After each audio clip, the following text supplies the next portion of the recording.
প্রিয় দর্শক বন্ধুরা, আজ আমি আপনাদের সামনে এমন এক অবিশ্বাস্য ও হৃদয়স্পর্শী ঘটনা নিয়ে এসেছি যা শুনে আপনার গা শিউরে উঠবে এবং চোখে জল চলে আসবে। এটা এক নেককার, কোরআনের হাফেজা মেয়ের জীবনের সত্যি গল্প। হ্যাঁ, এক পবিত্র হৃদয়া সাধ্বী মেয়ে, যে তার জীবনে এমন এক সন্তানের জন্ম দিয়েছে যা দেখে পুরো গ্রামের লোকেরা হতভম্ব হয়ে গিয়েছিল। সেই শিশু কোনো সাধারণ মানুষের সন্তান ছিল না, বরং একটা ছোট সাপের বাচ্চা। কিন্তু গল্প এখানেই শেষ নয়। যখন সেই সাপ বড় হল, তখন সে তার নিজের মায়ের জীবনে এমন এক পরিবর্তন এনে দিল যা দেখে সবার হৃদয় কেঁপে উঠল। এই আশ্চর্যজনক, শিক্ষণীয় ও ইব্রতপূর্ণ ঘটনা পুরোটা শোনার জন্যে আমাদের সাথে শেষ পর্যন্ত থাকুন। অনেক দিন আগের কথা, একটা বিশাল সবুজ শ্যামল গ্রাম ছিল।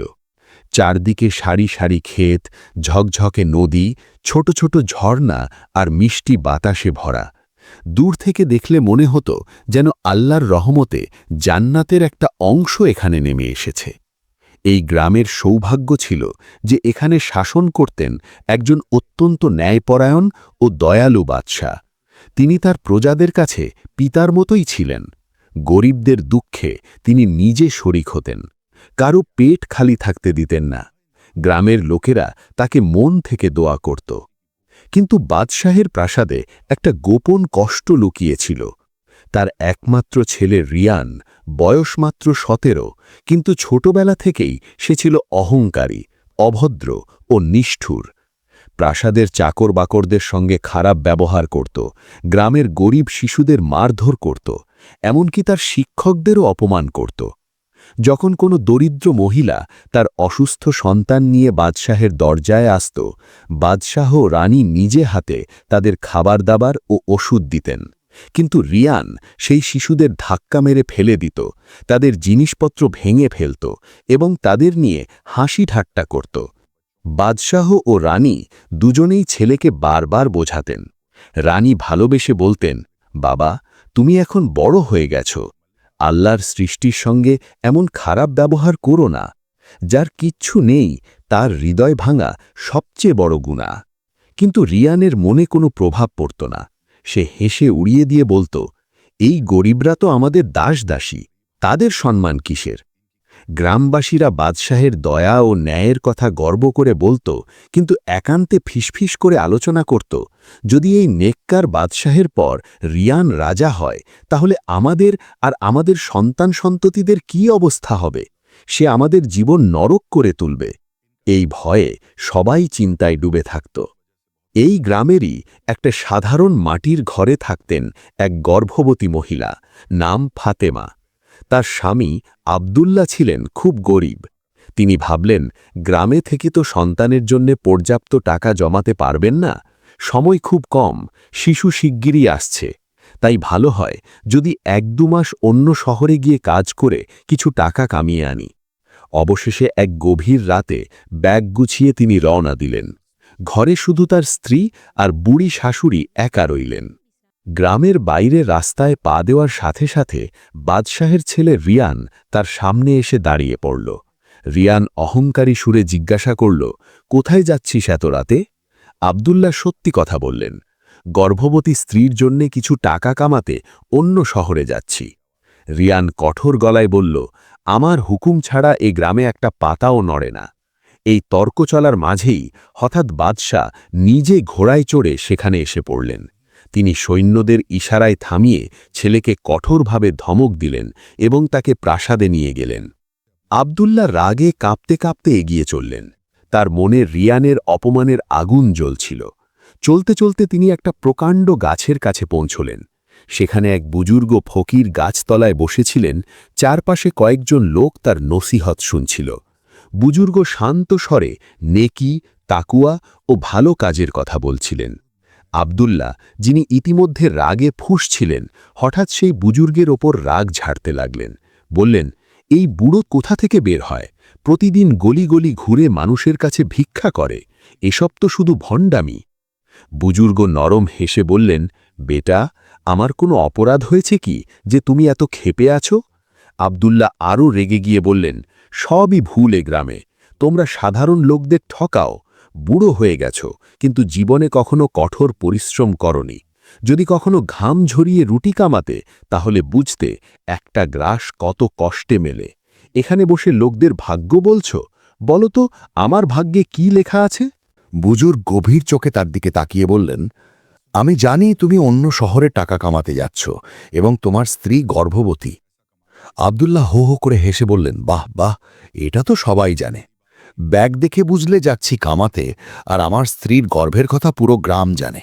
এতে নতুনত্ব কি?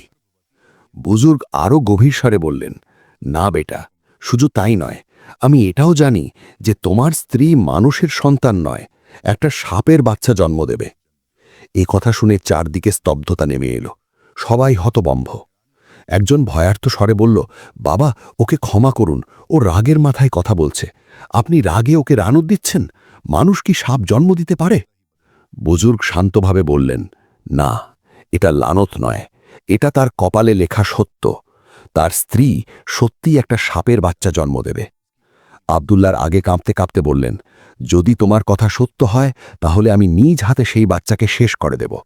বলে তিনি অন্য শহরে যাওয়ার পরিবর্তে সোজা ঘরে ফিরে গেলেন। ঘরে গিয়ে স্ত্রীকে সব খুলে বললেন। ফাতেমা কেঁদে উঠে বললেন, তুমি ওই নেক ফকিরের সঙ্গে এমন অসম্মান কেন করলে? তুমি মাফ চেয়ে নাও। আব্দুল্লাহ কঠোর স্বরে বললেন, আমি কারো কাছে মাফ চাই না। যদি সত্যিই সাপ হয়, তাহলে আমি ওকে মেরে ফেলব। এই কথায় ফাতেমা খুব ভয় পেয়ে গেলেন এবং সবসময় চিন্তায় ডুবে থাকতে লাগলেন। অন্যদিকে প্রাসাদের নেক বাদশাহ তার ছেলের ক্রমবর্ধমান অত্যাচারে খুব কষ্ট পাচ্ছিলেন। একদিন রিয়ান এতদূর চলে গেল যে নিজের বাবার ওপরই হাত তুলল। এটা দেখে প্রাসাদের সবাই স্তম্ভিত। বাদশাহের হৃদয় ভেঙে গেল। কয়েকদিনের মধ্যেই তার স্বাস্থ্য ভেঙে পড়ল এবং তিনি ইন্তেকাল করলেন। পুরো গ্রাম শোকে ডুবে গেল। রানী স্বামীর মৃত্যুতে এত কষ্ট পেলেন যে তার মন ভেঙে গেল। সময় গড়িয়ে গেল। রিয়ান এখন বাদশাহ হয়ে বসে আছে, আর তার সঙ্গে সঙ্গে গ্রামে অত্যাচারের রাজত্ব শুরু হল। সে নতুন শিশু জন্মের খবর পেলেই সৈন্য পাঠিয়ে সেই শিশুকে হত্যা করাত। গ্রামবাসী ভয়ে কাঁপতে লাগল। একদিন খবর এলো যে এক বুড়ির পুত্রবধূর কোলে যমজ সন্তান এসেছে। রিয়ান নিজে সৈন্য নিয়ে গিয়ে সেই দুটি নিষ্পাপ শিশুকে হত্যা করল। মায়ের চিৎকার, বাবার কান্না, কিছুই তার হৃদয়ে দাগ কাটল না। কিছুদিন পর সেই বুজুর্গ ফকির আবার প্রাসাদে এলেন। তিনি রিয়ানকে বললেন, তুমি যে জুলুম করছো এটা বন্ধ করো। রিয়ান ক্রুদ্ধ হয়ে বলল, তুমি কে যে আমাকে উপদেশ দাও? আমি চাইলে এক্ষুনি তোমার গর্দান উড়িয়ে দিতে পারি। বুজুর্গ শান্ত হেসে বললেন, তোমার অবসানের সময় খুব কাছে। তোমার মৃত্যু একটা নাগিনীর হাতে লেখা আছে, যে এই গ্রামের মাটিতেই জন্ম নিয়েছে। রিয়ান রেগে গিয়ে হুকুম দিল, পুরো এলাকায় যত সাপ আছে সব মেরে ফেলো। যে সাপ ধরে আনবে তাকে পুরস্কার দেব। লোভে পড়ে লোকেরা সাপ মারতে শুরু করল। এদিকে জঙ্গলের সেই খণ্ডহর ঝুপড়িতে ফাতেমা তার সেই অদ্ভুত সন্তানকে লুকিয়ে বড় করছিলেন। সময়ের সঙ্গে সেই সাপের বাচ্চা এক সুন্দরী যুবতী নাগিনে পরিণত হল। নাম নাজিয়া। সে ইচ্ছে করলে মানুষের রূপ নিতে পারত। বছরের পর বছর কেটে গেল। ফাতেমার স্বামী মারা গেলেন, তাই তিনি মেয়েকে নিয়ে গ্রামে ফিরে এলেন। গ্রামে কেউ জানত না যে এই মেয়ে তার আপন সন্তান। গ্রাম এখন দারিদ্র্য আর ভয়ের ছায়ায় ঢাকা। রিয়ান এখন বুড়ো হয়েছে, কিন্তু তার অত্যাচার কমেনি। সে কখনো বিয়ে করেনি, কোনো সন্তান নেই, তবুও নিজেকে সবচেয়ে শক্তিশালী মনে করে। প্রতি 6 মাসে ফসলের বড় অংশ জোর করে নিয়ে নেয়। নাজিয়া ও তার বুড়ি মা গ্রামে এসে খুব কষ্টে দিন কাটাচ্ছিলেন। নাজিয়া কাজের খোঁজে বিভিন্ন বাড়ি ঘুরল, কিন্তু কেউ কাজ দিল না। সবাই নিজেরই গরিব। অবশেষে সে সাহস করে রিয়ানের প্রাসাদে গেল এবং বলল, আমার কাজ দরকার, আমাকে রাখুন। রিয়ান তাকে মাথা থেকে পা পর্যন্ত দেখে হেসে বলল, প্রাসাদে কাজ নেই, কিন্তু আমার মায়ের হাভেলিতে সাফাইয়ের কাজ আছে। রোজ সকাল থেকে সন্ধে পর্যন্ত কাজ করতে পারো, বদলে একবেলা খাবার আর কিছু মুদ্রা পাবে। নাজিয়া মেনে নিল। পরের দিন থেকে সে হাভেলিতে কাজ শুরু করল। কখনো ক্লান্ত হলে নির্জন আঙিনায় সাপের রূপে শুয়ে একটু বিশ্রাম নিত। একদিন দুপুরে সে সাপের রূপে শুয়েছিল। হঠাৎ এক মহিলা, রিয়ানের মায়ের দেখাশোনাকারী, এসে তাকে ধমক দিল। নাজিয়া মানুষের রূপে ফিরে কাজে লেগে গেল। 7 দিন কাজের পরও কোনো মুদ্রা পায়নি। সে রিয়ানের কাছে গিয়ে বলল, হুজুর, আমার মাকে খাওয়ানোর জন্য কিছু মুদ্রা দিন, আমি সকাল থেকে কিছু খাইনি। রিয়ান তাকে ওপর থেকে নিচ পর্যন্ত দেখে হেসে বলল, তুমি চাইলে আমি তোমাদের ঘরে এত অনাজ ভরে দিতে পারি যে সারা জীবন খেয়ে শেষ করতে পারবে না, বলে সে তার হাত ধরার চেষ্টা করল। নাজিয়া হাত সরিয়ে নিল। রিয়ানের মুখ লাল হয়ে গেল। সে গর্জে উঠল, যদি হাত ধরতে দিতে তাহলে অনেক কিছু পেতে, এখন শুধু অন্যদের বাকি খাবার পাবে। নাজিয়া সেই বাকি খাবার নিয়ে মায়ের কাছে গেল। মা জুঠা খাবার খেয়ে কাঁদছিলেন। নাজিয়া তার আঁসু লুকিয়ে রাতে জঙ্গলে গিয়ে সাপের রূপে বসে নিজের সঙ্গে কথা বলতে লাগল। সে ভাবল, এই জালিমকে এক ডাসে শেষ করে দিতে পারি, কিন্তু তাহলে গ্রামের লোকেরা আমার মাকে মেরে ফেলবে। তাই সে সব সহ্য করতে লাগল, শুধু মায়ের জন্য। একদিন প্রচণ্ড বৃষ্টি হল। নাজিয়া হাবেলির সিঁড়িতে বসেছিল। দেখল একটা জখমি ভেজা তোতা বৃষ্টিতে কষ্ট পাচ্ছে। সে তোতাকে তুলে এনে নিজের জমানো খাবার খাওয়ালো। কিন্তু সেই কঠোর মহিলা এসে তোতাকে লাঠি দিয়ে মারতে লাগল এবং নাজিয়ার গালে চড় মারল। তোতা রক্তাক্ত হয়ে বৃষ্টিতে পালিয়ে গেল। পরদিন সকালে সেই তোতা নাজিয়ার ঝুঁপড়ির বাইরে এসে বসল। নাজিয়া তার জখমে মলম লাগিয়ে দিল। তোতা যেন তার বন্ধু হয়ে উঠল। একদিন রিয়ান সৈন্যকে বলল, যে মেয়েটার উপর আমার নজর পড়ে তাকে না পেলে ছাড়ি না। সৈন্য নাজিয়াকে ডেকে নিয়ে গেল। রিয়ান তাকে জোর করে আলিঙ্গন করার চেষ্টা করল এবং বলল, আমার ইচ্ছে পূরণ করো, তোমাকে সোনা রূপো অনাজ সব দেব।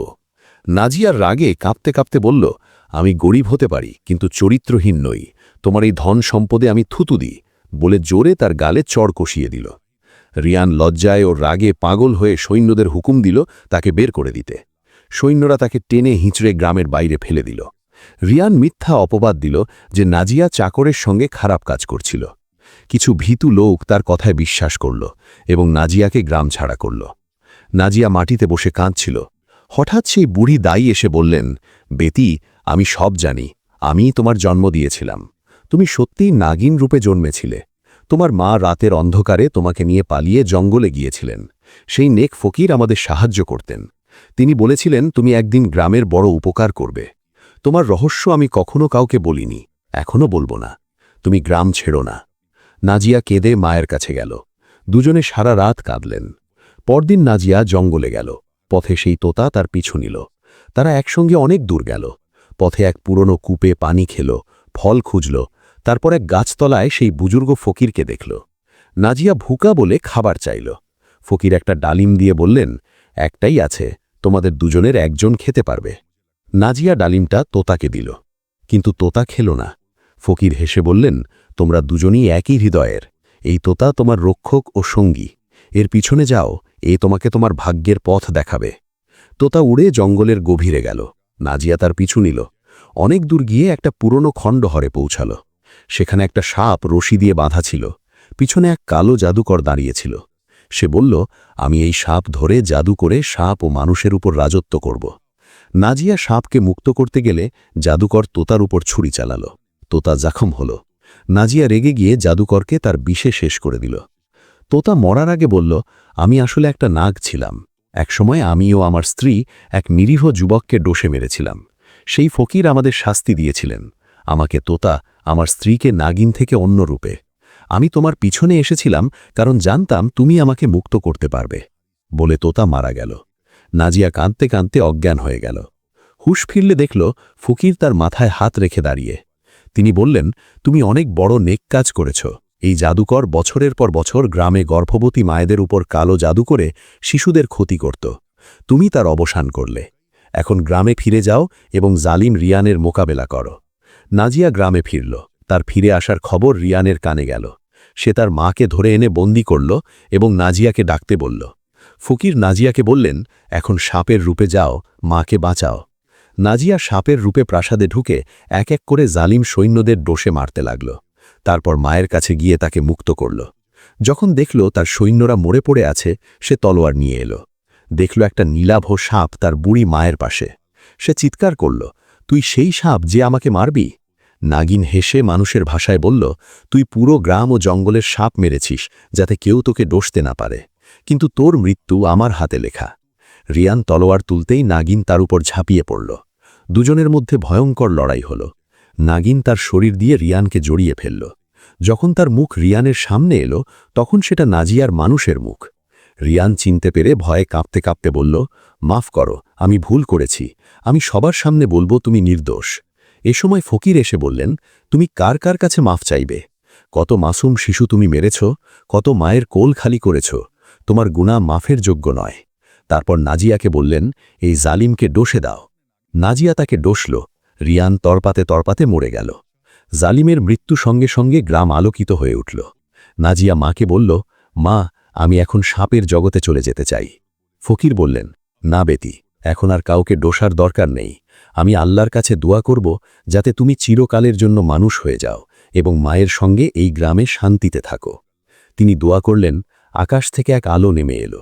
নাজিয়ার শরীর থেকে সাপের শক্তি চিরতরে চলে গেল। সে আর কখনো সাপ হতে পারবে না। সে তার মায়ের সঙ্গে গ্রামে থেকে গেল, সবাইকে সাহায্য করতে লাগল। পুরো গ্রাম তাকে ভালোবেসে আপন করে নিল। বন্ধুরা, এই গল্প থেকে আমরা শিখি, মায়ের দোয়া ও সাহচর্য সবচেয়ে বড় শক্তি।